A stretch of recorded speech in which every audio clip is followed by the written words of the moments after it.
இந்த மாபெரும் வெற்றிக்கு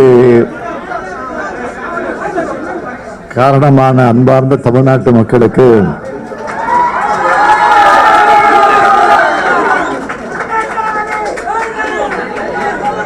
அதேபோல்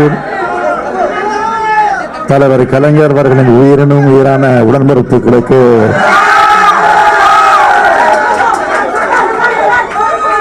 கோடான கோடு நன்றி நான் தெரிவிச்சுக்க விரும்புகிறேன்.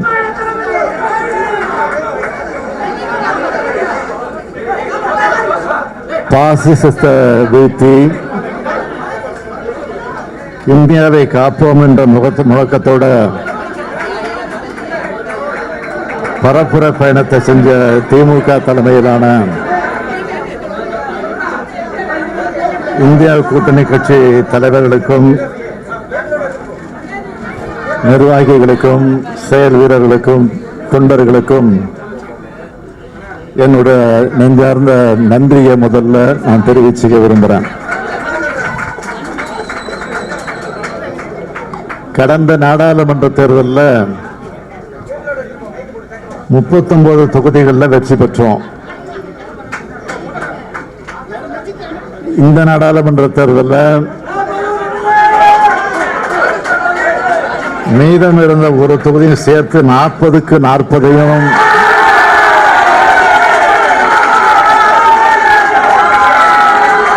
தமிழ்நாட்டு மக்கள் வழங்கி இருக்கிறாங்க. அகில இந்திய அளவில் இந்தியா கூட்டணிய ஜனநாயக சக்தி அனைவரும் சேர்ந்து உருவாக்கணும். 400 இடங்களில் வெற்றி பெறுவோம்னு சொல்லி தங்களுக்கு யாருமே எதிரியா இல்லைன்ற நினைப்புல பாஜக கட்டமைப்பை அமைச்சது ஒரு பிம்பத்தை ஏற்படுத்தினாங்க.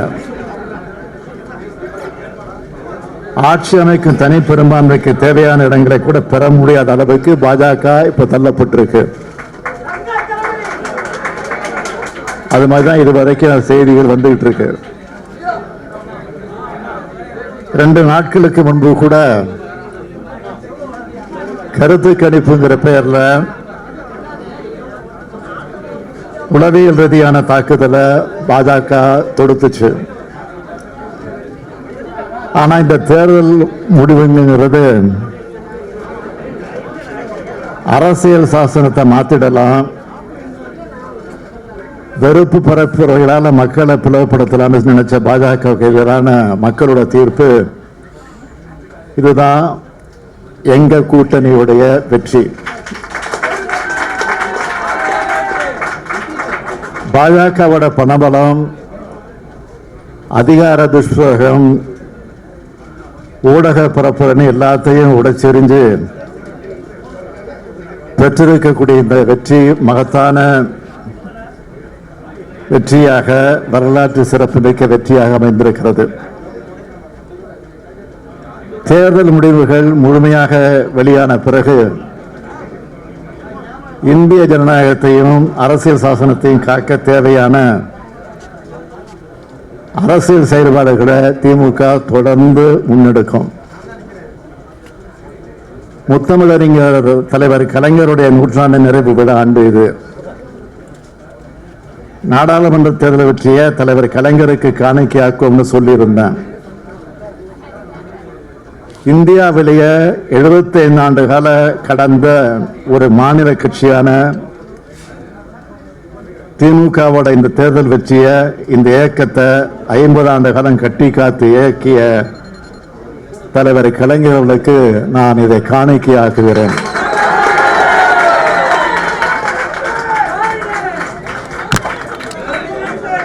இதுதான் தற்போதைக்கு உங்களிடத்தில் நான் சொல்லக்கூடிய செய்தியாகும்.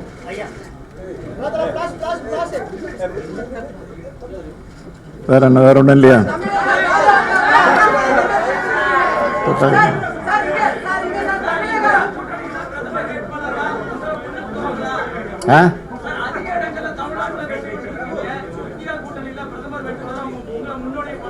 நான் ஏற்கனவே இதற்கு பல முறை பதில் சொல்லியிருக்கிறேன்.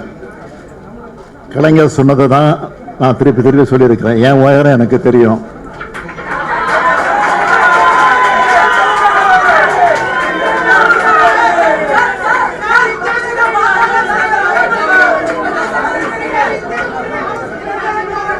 முதல்ல தேர்தல் முடிவுகளை முழுமையாக வரல, அது வெளிவந்த பிறகு அந்த கருத்தை பற்றி அப்புறம் பேசலாம்.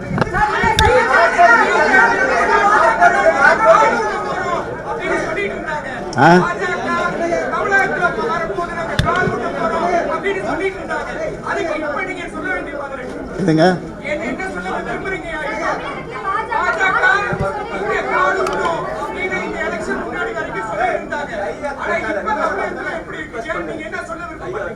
கால ஊன்றப்ப சொல்றேன் என்னன்னா,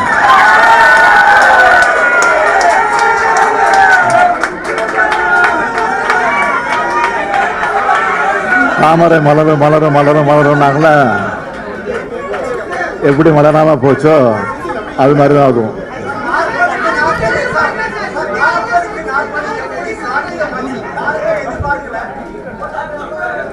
நாங்க எதிர்பார்த்தோம். ஏன்னா மோடியினுடைய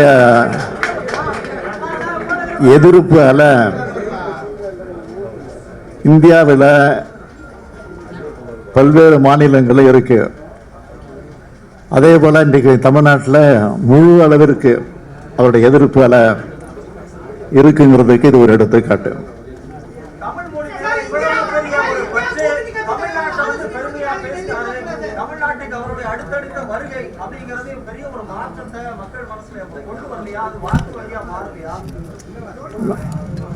ஏற்கனவே அவர் ஒடிசால போய் என்ன பேசினாரு, தமிழை பற்றி பல இடங்கள்ல திருக்குறளை பாராட்டி பேசியிருக்கிறாரு, அடையாளம் காட்டி பேசியிருக்கிறாரு. அதெல்லாம் மக்களை ஏமாத்துறதுக்காக பேசப்பட்ட பேச்சுக்கள். ஒடிசால போய் அதே தமிழர்களை எந்த அளவுக்கு கேவலப்படுத்தினாருங்கிறது நாட்டு மக்களுக்கு தெரியும்.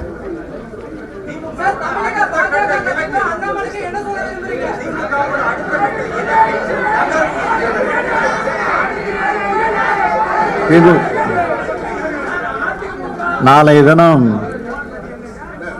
இந்தியா கூட்டணி கட்சியினுடைய கூட்டணி கட்சி தலைவர்கள் எல்லாம் டெல்லியில கூட இருக்கிறாங்க. நான் அந்த கூட்டத்துக்கு போறேன். அதில் கலந்து பேசி முடிவெடுக்கிறேன்.